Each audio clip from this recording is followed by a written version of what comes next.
Hey there, fellow chumps.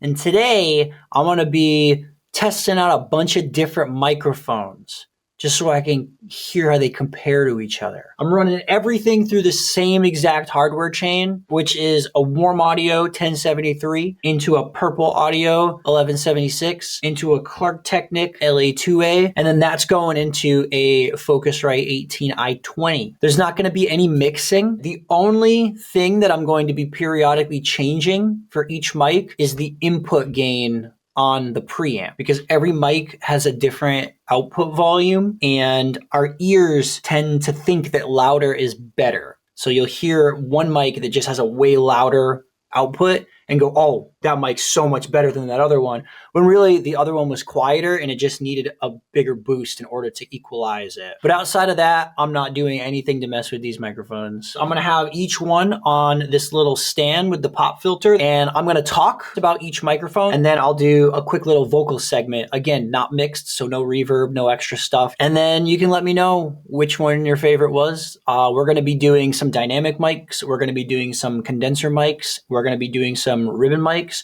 and we're going to be doing some unconventional ones that I just thought would be fun to do. I figured we'd start with the dynamic mics because those are just a lot of fun. So what are we waiting for? Let's get started. I figured we'd start off with a classic, the Shure SM58. You can hear how the proximity effect is really adding a lot of those nice bassy tones to my voice. Whereas as soon as I start backing off, it drastically changes how this microphone sounds. Usually I like to be about 4 to 6 inches away, but when recording with this type of mic, I would actually get closer. Let's hear how it sounds in the context of music. I was holding you close when we chose to conspire. Oh, higher it rises until we implode. But this is what it do, that's just how it goes. Fate has been on me, that's just what we know. Next up is the Shure Beta 58A. This is literally just a rework of the treasured SM58. However, you can probably tell if you A-B, the lower frequencies of this microphone are a bit smoother, and the output is actually a lot higher. I had to turn it down 2 clicks. Another difference is once you back off this microphone a little bit, the mid frequencies are not as harsh. They're a lot more pleasant. It's just a better SM58. Let's hear it in the context of music. I was holding you close when they chose to conspire. Oh, higher it rises until we implode. But this is what it do, that's just how it goes. Fate has been on me, that's just what we know. Up next on the list is the legendary Shure SM57. And you probably noticed that this microphone has problems with plosives. That's because it does not have one of those little cage things protecting the head. So we're just going to take this little pop filter and place it on top. And just like that, the problems have been suppressed. The SM57 is usually associated with miking snare drums and guitar cabs. However, it does work fantastic for vocals once you put the little pop filter on the top. Comparing the 58 and the Beta 58 to this microphone, you can hear they have a lot more low end. Even when I'm right up on this microphone, the proximity isn't picking up as many bassy frequencies. And if we place it in this little stand, the little bit of low end that was there did pretty much drop off, and now we're just getting these nice bright mid frequencies. Let's hear how it sounds in the context of music. I was holding you close when they chose to conspire. Oh, higher it rises until we implode. This is how it goes. Fate has been on me. That's just what we know. This microphone sounded the most like the album version of the song because I used an SM57 on that album. Moving on. Next, we have the Shure Beta 57A. Just like how the Beta 58A was the remake of the classic SM58, well, the Beta 57A is the remake of the classic SM57. But we can already notice a visual difference between it and the original. Can you guess what it is? The Beta 57, they added this little cage to the top. There's no need to add this little pop filter to the tip.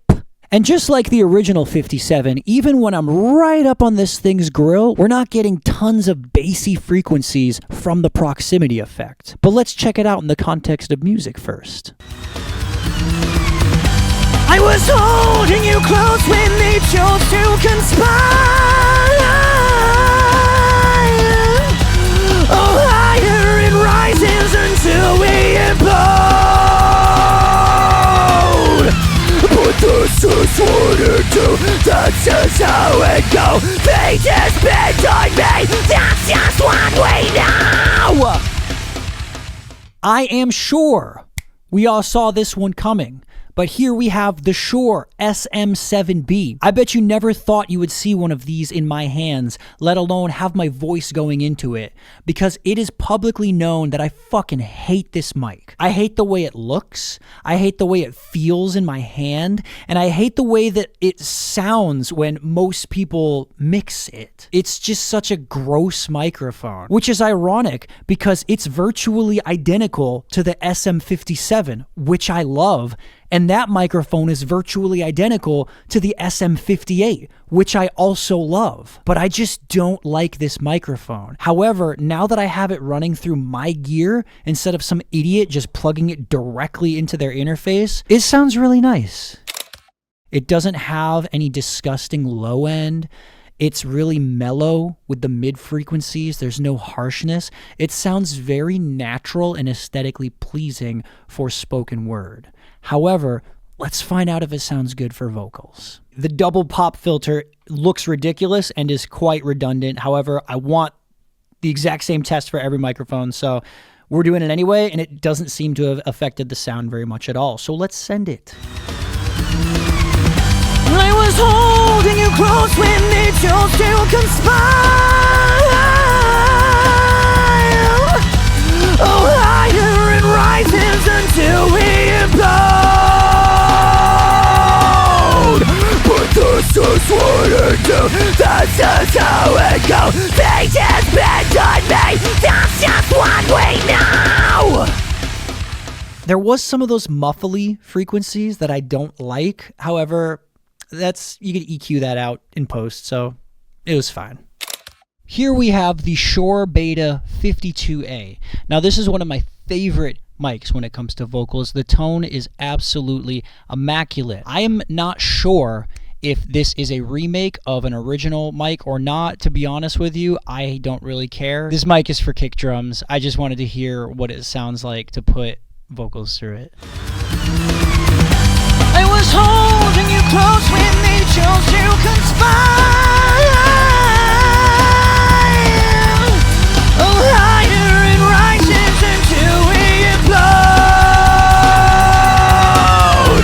But this is what it do. This is how it goes. Fate has been on me. That's just what we know.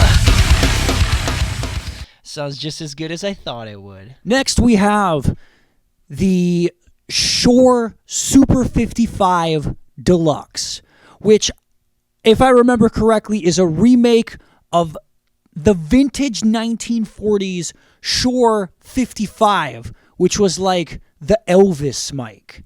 Unfortunately, I don't have one of those, but I do have the Super 55 Deluxe, so we can at least compare this microphone to the other microphones in this video. The first thing I noticed about it was when I plugged it in, the output gain is so much higher than all of these other mics. I had to turn it down several clicks to get the signal to even out. The next thing I noticed was even though it appears to have a built-in pop filter, it's not very effective. There's a lot of still happening. And once you start backing off, it does get a lot of harsh mid frequencies. I love the way this microphone looks, and I definitely would love to use it for a more vintage sound. But outside of that, I can't really see myself using this microphone just because it's kind of annoying. But maybe it sounds cool in the context of music.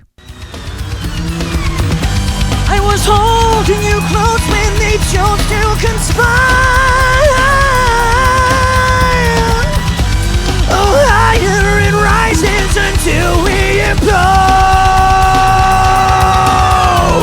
But this is what it do, that's just how it goes. They just bend on me, that's just what we know.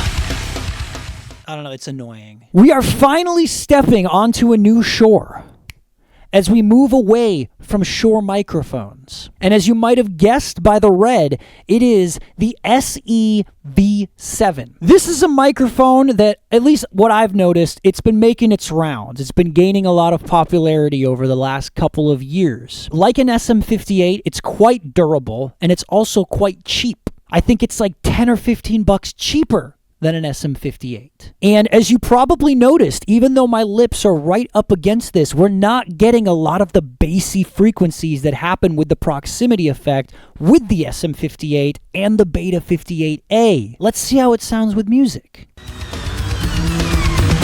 I was holding you close when they chose to conspire. Oh, higher it rises until we implode.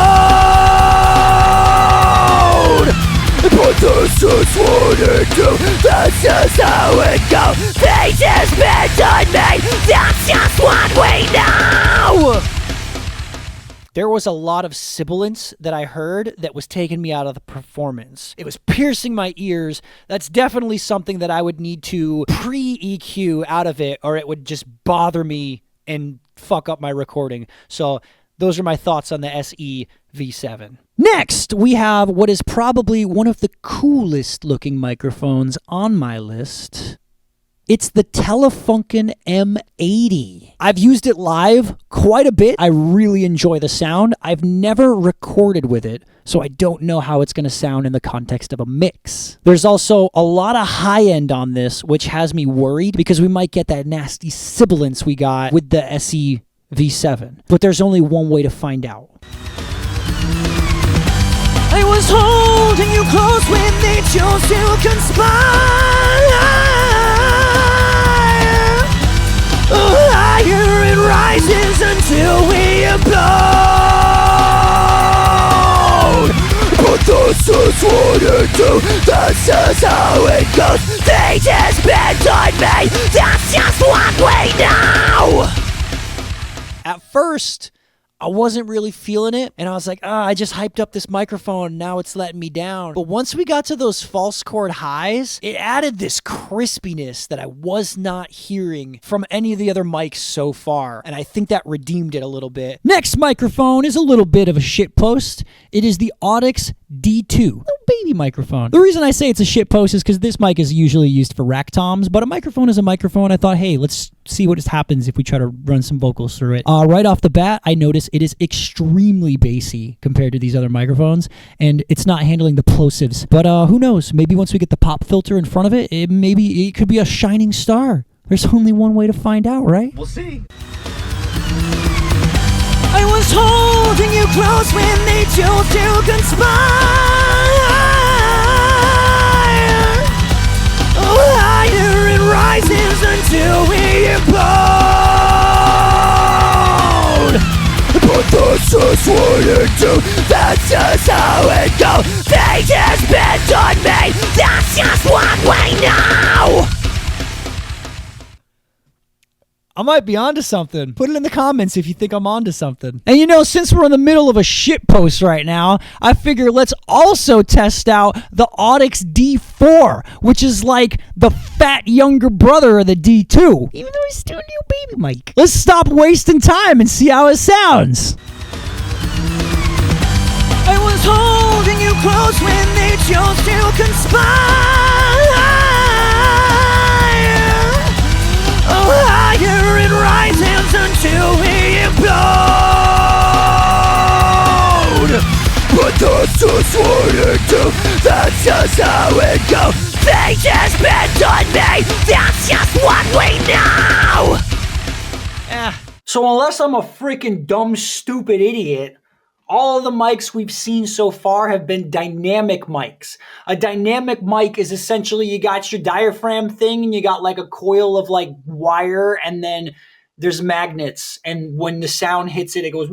Yes, science! Now we're about to enter the realm of condenser mics. Condenser mics are more powerful. They usually require something called phantom power, which is when an external device powers them because they have like the diaphragm and then they have this like back plate and the magnets and the sound makes it go whoop. Science! Condenser mics have a much more powerful output. We're also going to hear a lot more nuance, more textures, and more of everything. We're going to hear a lot more of the reflections of the room. If you are recording in a studio and it's sound treated, condenser mics are going to be your best friend. But if you're recording out in the middle of your living room, well, the condenser mic's probably going to pick that up. And you might think, oh, that's not that big of a deal because there's going to be music going. Right, but once you start adding 10, 15, 20 decibels of gain reduction from a compressor, the loud parts of your vocals get squashed and the quiet stuff, aka the room tone, is going to get louder and then it might become a problem. So if you don't have a sound treated room, I highly recommend using a dynamic microphone instead because those pretty much just pick up what's right in front of them, which is your mouth. So you don't have to worry as much about the room tone and you can kind of get away with an improper recording environment. Anyway, enough techno jargon. Let's hear some condensers. Yeah. Our first condenser mic of the evening is the MXL 9000. I'm not sure if they still make this microphone, but it has a lot of sentimental value to me. One, because it was my very first condenser microphone. This was back when you still ordered stuff from magazines. You remember those things? Another reason that this microphone has so much sentimental value to me is because I used it on every Amneon album, every Hungry Lights album, Dear Rudif 1, The Summit, Give Me a Day, Tala's EP, No One Should Read This. So half of Matriphagy has this microphone on it. And I also used it for the majority of the one takes on this channel and the majority of the covers on my cover channel. This mic has been through a lot. If we just take a second to listen, there's a humming. You hear it? This microphone has its own power supply. This XLR is not a 3-prong XLR, it's a 7-prong XLR. It will not work without the power supply. So that humming is some kind of interaction between the power supply and the preamp. But that being said, it is one of my favorite microphones, so let's hear it in some context. Oh, Brother Bear, get ready for some nostalgia. I was holding you close when they chose to conspire. Oh, higher it rises until we implode. But that's just what it do, that's just how it goes. Fate has been on me, that's just what we know. I think for most people, this sound is not the ideal sound. It does have almost like a hollow tone to it, but man, it feels good performing with this mic. I love the way it makes my screams sound specifically. But honestly, I really don't use this mic anymore. It's past its prime. It's already lived through its heydays. Next up on our list is the Aston Spirit. This is the second condenser mic I ever bought. And funny enough, I didn't buy it until maybe 2020 or 2021. So far, I've only used it on Call It Ego, the new elevator, and Dear Rudif 2. and a handful of one takes and covers. One of the things I really like about this microphone is the aesthetic. It kind of looks like a pipe bomb, but I really like the way it makes my speaking voice sound. There really isn't that like low end boom. And one of the interesting things about this microphone is you can change the polar pattern on it. So right here we have omnidirectional, and then right here we've got cardioid, and then right here we've got figure 8. So it's kind of like having 3 mics in one. Currently, I'm using the cardioid pattern, so you kind of already know what that sounds like. But now let's switch it to the omnidirectional one. It sounds totally different. Like, it has all this smoothness that wasn't there before, and it's getting a lot more of the room because omnidirectional means it's picking up 360 degrees of sound. This mode would be really, really good if I were like to go outside and I wanted to capture like the ambiance of a forest. The other polar pattern is the figure 8 one. This one is very bassy, also kind of like boxy. It's picking up what's right in front of it, but it's also picking up what's right behind it. Like I said, it's like having 3 mics in one, which is so cool. But for the context demonstration, we're going to use the middle pickup pattern because that one's just more common with condenser mics. I was holding you close when they chose to conspire. Oh, higher it rises until we implode.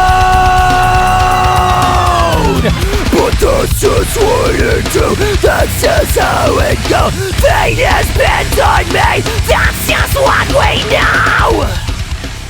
I love the way this microphone makes my false chord lows sound. They're just so like chunky and condensed, and it just sounds great. Another cool thing about this mic is it works beautifully with acoustic guitars. So if you're into that sort of thing, might be worth it. This next mic I just got today. I'm going to give you my natural reaction to hearing this mic for the first time. Hello, hello, hello. Ooh, that is creamy. I was not expecting that. That is a creamy microphone. Now, this microphone, like the Aston Spirit, has the same 3 different polar patterns. We got omnidirectional, cardioid, and figure 8. So I'm definitely curious what they all sound like. The cardioid one, I really like the sound of this one. Let's see what the omnidirectional one sounds like. I'm not hearing much of a difference. It's smoothed out a little bit. The output of this is a little bit lower, so let's turn that up just a hair. But yeah, I'd say this microphone is not as sensitive as the Aston Spirit. Let's go back to the cardioid pattern. I did notice that the transition between the polar patterns is instant, whereas with the Aston Spirit, the sound cuts out and then it takes like 5-8 seconds before your audio starts coming back on. And now let's check out the figure 8 pattern. Oh, this one also, just like with the Aston Spirit, a lot of boxiness appeared out of nowhere. All in all, though, I'm very curious what this is going to sound like in the context of music. And then let's see, make sure we're not going to clip. Hey! Yeah! I think that sounds okay. Wait, hold on. Duh. Forgot to say the name of the mic. This is the Warm Audio WA47 Junior. With the spoken word part of it, I'm really not disappointed, but let's see how it sounds in the context of music. I was holding you close when they chose to conspire. Oh, higher it rises until we implode. But that's just what it do. That's just how it goes. Fate has been on me. That's just what we know. As of right now, I'd say I'm not disappointed with the purchase. I'm just not sure how I feel about it. I think I need to spend a little bit more time getting to know the mic.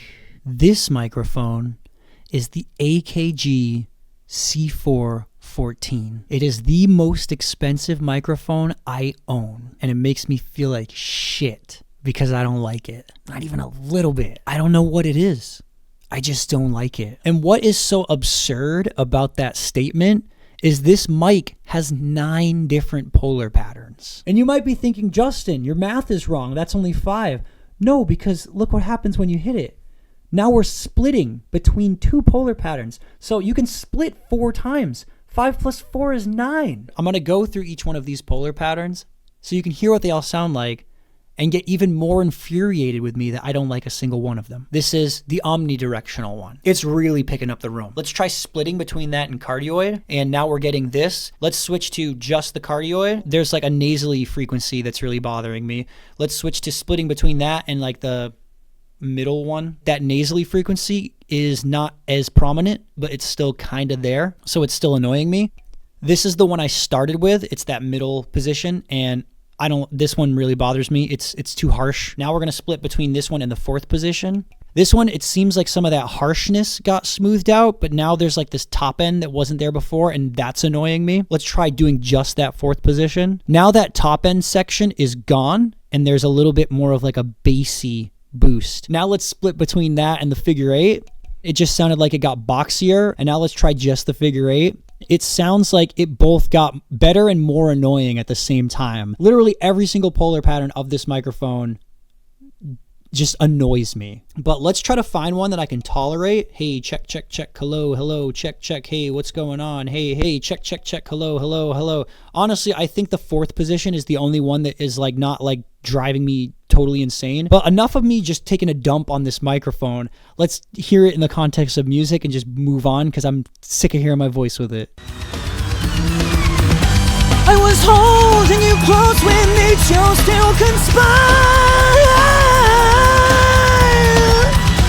Oh, higher it rises until we implode. But that's just what it do. That's just how it goes. Fate has been on me. That's just what we know. Not even a little bit. Even just hearing it in the playback just annoyed me. I don't like this microphone. All right, I'm about to hit you with another shit post. This next microphone, it's a small diaphragm condenser mic, and it is the AKG P170. I got this microphone specifically to record hi-hat. When I was checking the mic, I was like, I kind of like how that sounds on my voice, so I decided to include it. It definitely needs the pop filter. Honestly, it probably needs 2 pop filters, because small diaphragm condenser mics, the polar pattern is just way more like laser beam concentrated. Yes, science! If I were to like try to record with it, you have to stay like right in that spot, and I tend to move around a lot when I do vocals, but I'm very curious how this is going to sound with vocals. I've never tried it before. It was just kind of like an idea that I had. Let's see what happens. Check, check! We're good. Let's send it. I was holding you close when they chose to conspire. Oh, higher it rises until we implode. But that's just what it do. That's just how it goes. Fate has been on me. That's just what we know. That was way better than expected. I kind of like that. I kind of like that a lot. That is something you might see in a future project of mine, is recording vocals with one of these.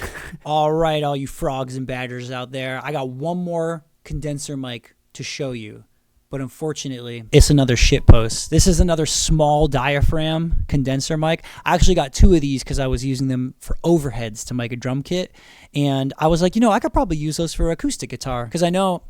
Well, hold on, let's put this on here. Because I know you can use 2 identical small diaphragm condenser mics to record acoustic guitar, where one is kind of aimed more towards the hole and the other one is aimed a little bit more towards where the body meets the neck. And I was like, well, if it works for acoustic guitar, I'm curious how it would sound for vocals. So we're going to find out together. Check, motherfucker! 1, 2! Let's send it. I was holding you close when they chose to conspire. Oh, higher it rises until we implode. But that's just what it do. That's just how it goes. Fate has been on me. That's just what we know. Oh, that's my favorite one. Dude, that sounds so good. That's going on an album. I am 100% using that on an album. I knew it was going to be a good idea. I was like, dude, small diaphragm condenser mics. Dude, that sounded so fucking cool. Hell yeah, motherfucker, that's money right there. Document that. Documentary style. This is the future. No, but seriously, I really enjoyed the way that sounded, and I will probably mess around with that more. And before I forget, that was an Oktava MK012. All right, that hurt. My fine feathered friends, we're gonna wrap this up with ribbon microphones. The oversimplified, dumbed down version is, think of like it as a fusion between a dynamic mic and a condenser mic. There's like this tiny little strip of metal that's suspended in like a magnetic field, and the sound vibrations like push it into the field, and it goes. Because of the way they are set up, they're super fragile, so you have to be careful with them. Some people use them to mic guitar cabs. You can also use them for vocals. They were used for broadcasting. They have a very vintage sound to them. Ribbon mics are characteristically known for being very dark. And I only have 2 of them just because I got curious about them. So I bought one, and then I really liked the sound of it, so I bought a more expensive one. And now I got 2. Our first ribbon mic of the night is the Golden Age R1 MK2. This microphone just sounds like I should be in black and white. It is so vintage. And look, like I'm speaking 4 fingers away from this microphone, and there's still so many like bassy, muddy frequencies. Even a low cut won't fix it. Check this out. If I turn the low cut on this preamp, so right now we're cutting 80 hertz out of this, and it's still so bassy. Now let's cut 160.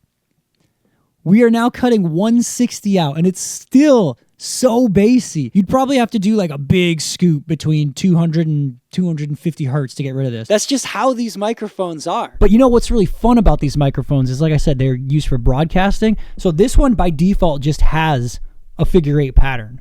So you can just literally flip it around and just talk into the other side of it, and it's exactly the same. One thing that annoys me about this microphone is this thing for the XLR, because the fucking SM7B has one of those too. I'm like, what? Like, it's in the way. Don't knock ribbon mics until you try them. They do sound kind of strange when you're first listening. In post-production, when you EQ out those bassy frequencies, you're left with this really smooth, pleasant tone. So they're worth trying. Let's hear it in the context of music.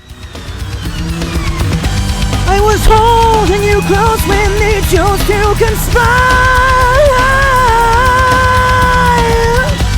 Oh, higher it rises until we implode.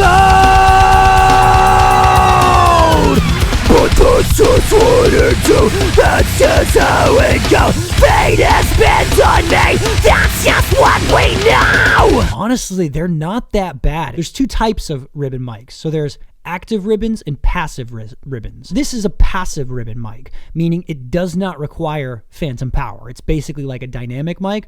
Then there's also active ribbon mics, which require phantom power because there's more nuance and more output. They're a lot closer to like a condenser mic. This probably had the lowest output out of every mic that I showed tonight. I had to crank the preamp up just to get this level with the other mics. It's very similar to the SM7B, where if you don't have like a preamp or a cloud lifter or something, it's just going to sound like crap. You do need to boost the signal to get the most out of the microphone. And last but not least, we have the SEVR2.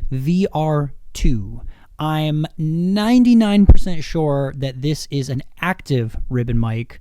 One, because the output is so hot compared to the other ribbon mic. Like, this feels like a condenser mic. But also because if I turn off the phantom power, it doesn't work anymore. It has the darker color associated with ribbon mics, but it has the nuance associated with condenser mics. I'm very excited to try this one out. I haven't got the opportunity to hear it in the context of vocals yet, just speaking into it. I got this mic like 2 or 3 days ago, and it blew my mind. I was like, whoa, the shock mount on this thing is so weird. I was holding you close when they chose to conspire. Oh, higher it rises until we implode. But that's just what it do, that's just how it goes. Fate has been on me, that's That's just what we know. The singing, a lot of sibilance that I didn't like. Once it got into the screaming, the mids really shined. So I feel like in post-production, just probably using a de-esser to get rid of some of that harshness and the sibilance, I think this mic is gonna be real nice. Unfortunately, that is all the mics I have for you today. So be sure to drop a comment on which one you thought sounded the best versus which one you thought sounded the worst. I was holding you close when they chose to conspire. Oh, higher it rises until we implode. I was holding you close when they chose to conspire. Oh, higher it rises until we implode. I was holding you close when they chose to conspire. Oh, higher it rises until we implode. I was holding you close when they chose to conspire. Oh, higher it rises until we implode. I don't know, maybe it's just me, but I have decent studio headphones on, and even with the volume cranked up, I really couldn't hear that big of a difference when they're all played back to back like that. I think when you're speaking into the mic and it's isolated, you can really hear like, whoa, that mic's way bassier. Whoa, that mic has a lot more harsh mids. But in the context of music, when you have guitars and drums and bass and like everything else is sharing the frequency space, a lot of these mics, like the nuance is completely lost and they sound so similar. There you have it, folks. I hope that you found this video helpful and entertaining as well as educational. If you liked the song that I probably got stuck in your head, it's called What We Know by my band Tala. Check it out. If you like my voice, obviously check out my Hungry Lights stuff. I'm currently in the process of re-recording everything so it sounds professional for the anniversary editions. Also, check out my other band, Enough of Me. We're currently working on our debut album. It's kind of like a Linkin Park thing. The last mic that we're going to check is this mic right here. For talking, it sounds horrible. Let's see how it sounds over the context of music.